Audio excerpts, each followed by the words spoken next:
Okay, the floor is yours. Go ahead. Alright, Assalamualaikum warahmatullahi wabarakatuh, and good evening to Doctor and fellow classmates. We are from group 6, and we have 4% in this group. I'm Siti Faizahani binti M. Tamizi, and we also have Anis Ashikin binti Agus Salim, Liu Jiangyan, and Nur Farizah binti Johar. We're going to present case study number 6, Why Jimmy Why? Alright, next slide please. Alright, this is I'm gonna be the first presenter, and this is a summary of the case study. There is a student named Jimmy and the teacher's name Steve. One day while Steve teach at the studio art, Jimmy stood at the back of studio with bored, stubborn look on his face. Steve asked Jimmy to sit down, but Jimmy asked Steve to leave him alone. Steve curious with Jimmy's attitude, why he behaved like that. He then consulted with the school counselor and found out that Jimmy had been in juvenile for quite some time because stealing from the store for cash. Jimmy also didn't have a biological parents. He lived with foster parents and they also didn't trust him, always punished and restricted him. Moral of the story, there must be a reason behind every student's behavior. Steve, as a teacher, doing a good job by not judging him and asks why many times to find the root cause of his problem. So next slide, please. This is the discussion starters. So first one is, what problems are you dealing with right now in your school? How much do you really know about circumstances surrounding this problem? What are the root causes? Continue to ask why several times, like peeling an onion until you get deep into the problem. And the last one is make list of organization. Ask why 5 times about each one. You are likely to find the same few root causes appearing over and over. So for the concept is using the scientific method to make the decision. So now I pass the floor to Fariza. Thank you.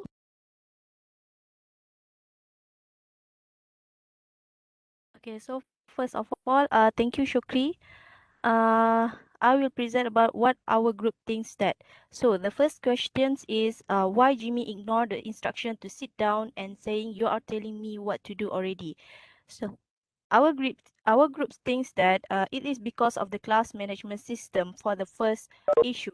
So the skill of classroom management is one that requires habit formation for teachers and students. Teachers form both positive and negative habits for dealing with misbehavior. So the classroom management is done by the teacher to create the discipline and motivation and to attract the students' cooperation in the learning process. So in this case, I think the teacher who asks who owns the problem first. If the students owns the problem, the role of the teacher is becomes one of providing a sympathetic ear and of helping the students find his or her own solutions. So the next question is about the you are telling me what to do already. So this is about the engagement and learning in terms of positive learning attitude and behavior. So student engagement at this level of participation and intrinsic interest that student shows in school, which is the engagement in schoolwork, students seek out of activities inside and outside the classroom that lead to the success or of learning itself.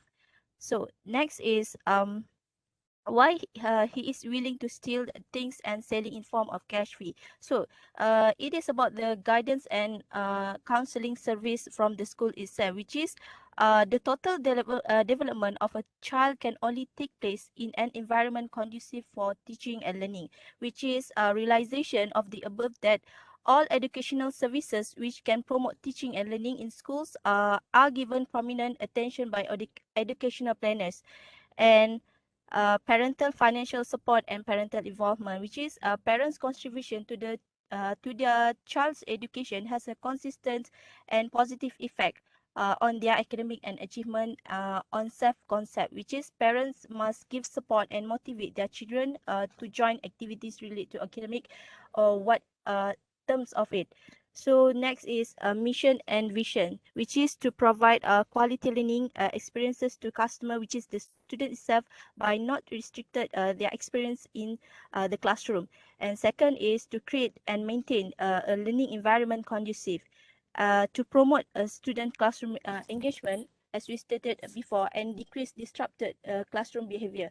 And the last is to provide a quality service for students. Thank you. Next, presenter, Chiang. Thank you. Hello, Assalamualaikum. Can you guys hear me?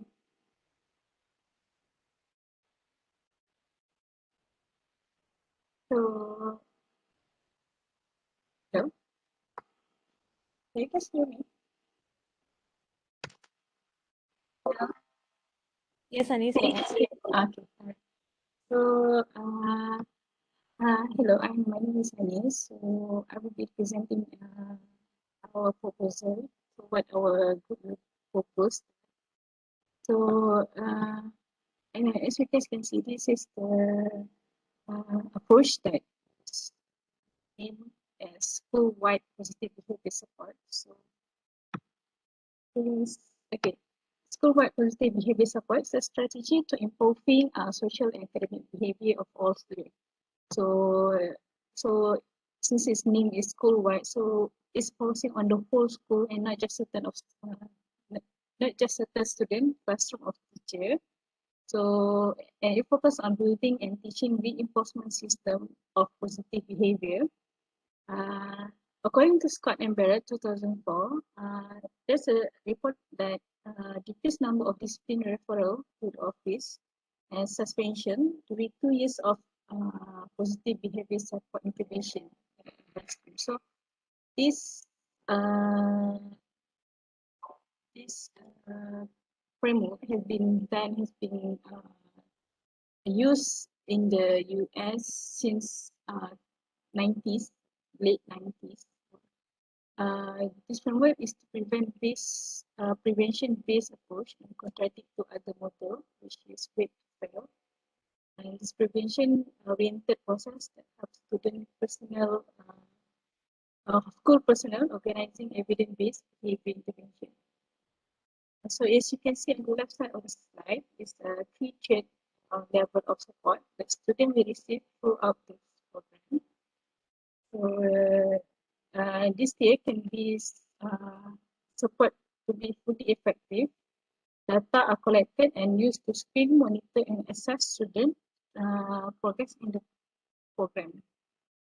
So the level 1 support, also known as tier 1, embrace a general whole school approach targeted on the majority of the learning population, which is 80% to 100% of the student.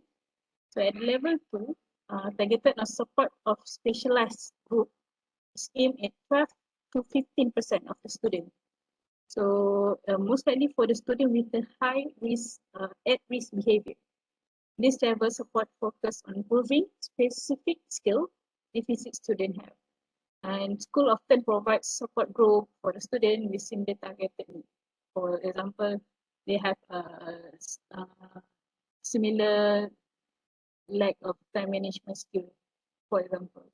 So at the level 3, is directed at 4 to 5% only of high risk behavior students who require more intensive and personal support. So at this level, usually they will involve more intensive and formal assessment. Okay. So each tier it have certain core elements. So it involves so many process. So on the left side of the slide is the process of implementing the PIBS in the classroom. So it starts with the expectation, modeling, consistency, acknowledgement, and evaluation. So as general, expectation is to set clear expectation and eliminate doubts to the student. So modeling is basically educators should model positive behavior, illustrating it, what behavior that looks and how it feels, And consistency, maintain the consistency of the student and know what to expect with the flowing behavior. So acknowledgement, positively acknowledge attempt the student makes towards their targeted behavior. Lastly, evaluation. So evaluate the merit of each strategy regularly to ensure that it is working its way like it should be. Right, so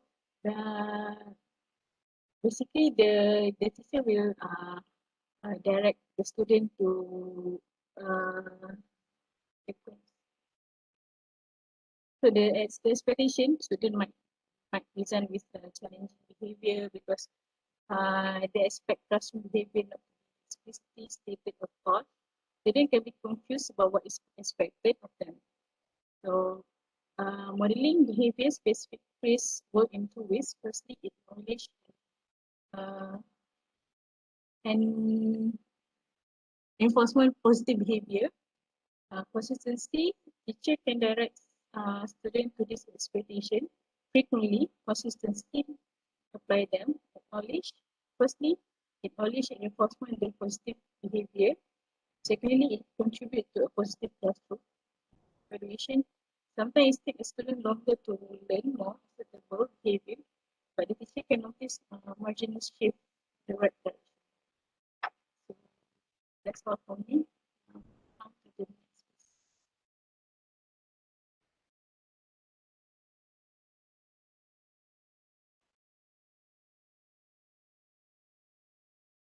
piece. Is that the end of the presentation or no? Okay. So thanks, Anis. Good evening, doctor, and good evening, everyone. Based on the story Why Jimmy Why, we have some questions with facing a student have bad behaviors or moral problems. Question 1 is, how does Jimmy feel when teacher shows concern about him? That means, can teacher's attitude have impact on these students? Like, will the students be aware of their bad behaviors and want to change when teacher shows concerns or cares about them? Question 2 is, what's the process to persuade him to change his bad behaviors? We want to know where to start to help him and where we can stop. What's a signal to show that he had corrected his behaviors well? Question 3 is, does the parent way can affect the cognition and the behaviors of students in school? So from this question, we want to find out the relation between the relationship of parents and how children behavior in school. And the last one is, does moral syllabus or civic syllabus in Malaysian education is good enough to give awareness to students who had bad behaviors or discipline problems? That's all our questions. So next slide is our references. That's all for our presentation. Yes. Thank All right. you. Thank you for this group for the presentation that is stop recording.